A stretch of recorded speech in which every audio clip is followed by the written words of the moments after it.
everyone, welcome to this video. This is Aarti Mishra, one of the verified and top educator. So in this session we will discuss about the Farrukhsiyar's Farman because ये एक Magna carta था जिसने east India company के trade को बहुत ही तेजी से revolutionise किया। बहुत सारे चेंजेस और बहुत सारे पावर्स उनको मिल गए थे इंडिया के अंदर बिकॉज ऑफ दिस फरमान। तो जानते हैं कि ये फारूखसियार का फरमान क्या था। सबसे पहले तो फारूखसियार कौन है? ये मुगल एम्परर है, ठीक है। और इन्होंने 1715 में एक जो है नया एक आप कह सकते हैं कि प्रिविलेज दिया था। और ये जो प्रिविलेज है ये बहुत बड़ा है क्योंकि अंग्रेजों का मिशन ये था कि वो बहुत सारी अलग अलग फैक्ट्रीज खोल सके, ड्यूटी फ्री ट्रेड कर सकें, टैक्सेशन से बच सकें, उन्हें फ्री पासेस मिल जाए। और इसके अलावा वो चाहते थे कि उनके जो सिक्के हैं वो इंडिया में चल सके। तो इसके लिए ये मिशन जॉन सरमन ने लीड किया था। जॉन सरमन मुगल एम्परर फारूखसियार के कोर्ट में आए और वहां इन्होंने 3 फेमस फरमान्स को सिक्योर किया जिसके द्वारा कंपनी को कई सारे प्रिविलेजेस मिले बंगाल, गुजरात और हैदराबाद में। तो ये जो फरमान थे इनको आप मैग्ना कार्टा कहते हैं कंपनी के लिए। ऐसा क्यों? क्योंकि जो इसके टर्म्स थे उससे कंपनी का व्यापार भी बढ़ा और उन्हें इंटरनल पॉलिटिकल मैटर्स के अंदर घुसने का ज्यादा मौका मिल सका। सबसे पहली जो चीज थी वो थी बंगाल के अंदर कंपनी का जो भी इंपोर्ट और एक्सपोर्ट होता है उस पर किसी भी प्रकार का टैक्स नहीं लगाया जाएगा। कोई भी कस्टम ड्यूटी उस पर नहीं लगाई जाएगी। कस्टम ड्यूटी एक ऐसा टैक्स होता है जो विदेश में सामान बेचने या वहां से मंगवाने पर लगाया जाता है, लेकिन ये कस्टम ड्यूटी से उन्हें मुक्त कर दिया गया। जस्ट उन्हें एक एनुअल पेमेंट करना था 3000 रुपए का और ये चीज पहले ही सेटल हो चुकी थी, ये पहले से ये लोग कर रहे थे। तो सिर्फ 3000 रुपए के बदले ये करोड़ों का फायदा ले रहे थे। इसके अलावा कंपनी को ये भी परमिशन दी गई कि इनके पास पासेस होंगे, दस्तक होंगे। दस्तक का मतलब होता है पास, जिसे दिखा करके आप कहीं से भी मूव कर सकते हैं और अपने गुड्स को ट्रांसपोर्ट करवा सकते हैं। तो अपने गुड्स के ट्रांसपोर्टेशन के लिए अब इन्हें कहीं भी चेकिंग नहीं करवानी पड़ेगी। आराम से पास दिखाएंगे और फ्री में एक टेरिटरी से दूसरी टेरिटरी में अपनी वस्तुओं को ये ले जा सकते थे। तीसरी चीज थी कि इन्हें और भी ज्यादा रेंट लैंड लेने की अनुमति मिली कैलकाटा के अंदर। तो अब जो है ये और ज्यादा जमीनों को रेंट पर उठा सकते थे।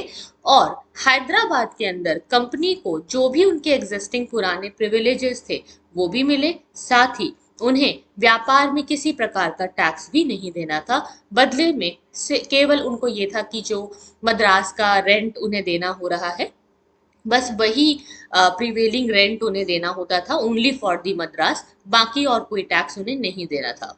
सूरत में भी केवल 10,000 रुपए की एनुअल पेमेंट के बदले ईस्ट इंडिया कंपनी को सभी ड्यूटीज से, सभी टैक्सेस से मुक्त कर दिया गया था।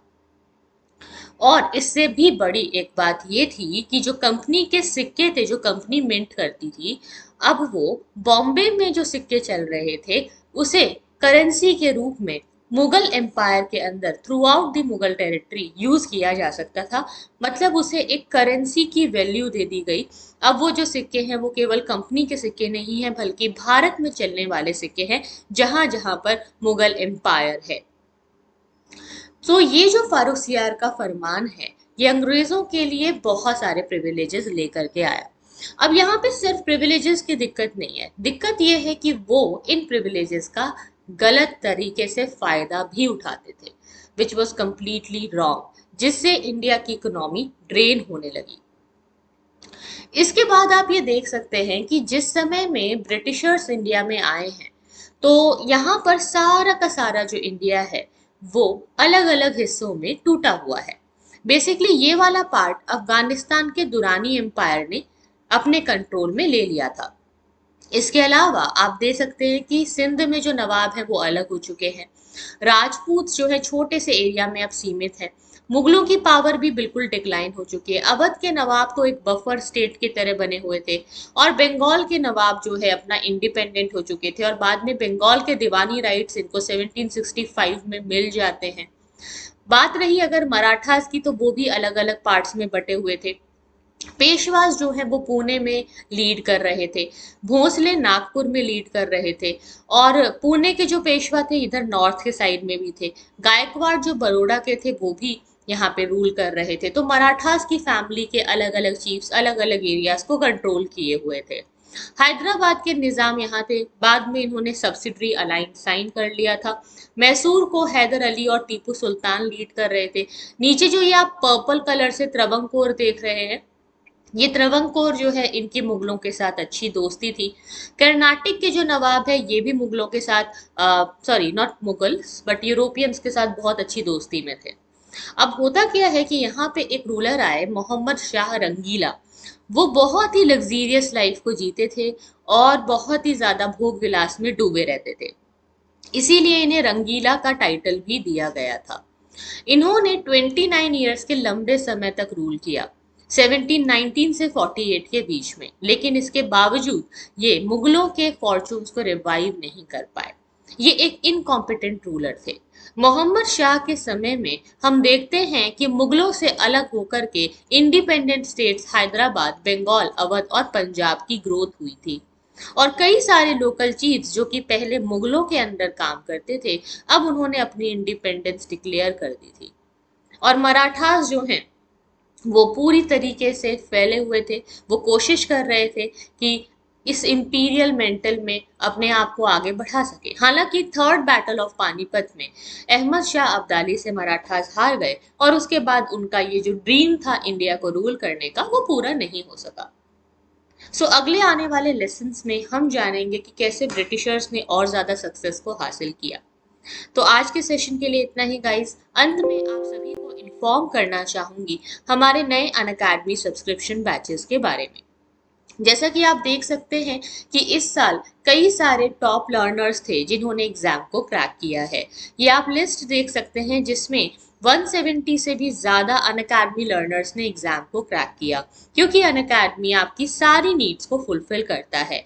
यहाँ आपको एजुकेटर से गाइडेंस मिलती है, test series, reading material, answer writing और करंट अफेयर्स का पूरा कवरेज भी मिलता है। साथ ही ऑप्शनल के भी अलग अलग बैचेस हैं जो कि टॉप मोस्ट ऑप्शनल सब्जेक्ट्स को बहुत ही कॉम्प्रिहेंसिवली कवर करते हैं। अगर आप इन बैचेस को ज्वाइन करना चाहते हैं तो मेरा रेफरल कोड है टॉप 10। टॉप 10 के कोड से आप 10% डिस्काउंट के साथ अनअकैडमी का आइकॉनिक सब्सक्रिप्शन या जो जीएस सब्सक्रिप्शन है वो ले सकते हैं। न्यू बैचेस यूपीएससी के 2021, 22 और 23 एस्पिरेंट्स के लिए 10th ऑफ नवंबर से शुरू होने जा रहे हैं, जिसमें हिंदी, इंग्लिश और बाइलिंगुअल सभी प्रकार के कोर्सेज शामिल हैं। इसमें हमारे पास 22 बैचेस के लिए कंप्लीट जर्नी का प्लान है कॉम्प्रिहेंसिव कवरेज के साथ। इसमें मेरे अलावा अन्य टॉप एजुकेटर्स आपको सभी सब्जेक्ट्स कवर करवाते हैं। इसके अलावा आप देख सकते हैं कि 23 के लिए भी हमारे कॉम्प्रिहेंसिव बैचेस शुरू हो चुके हैं।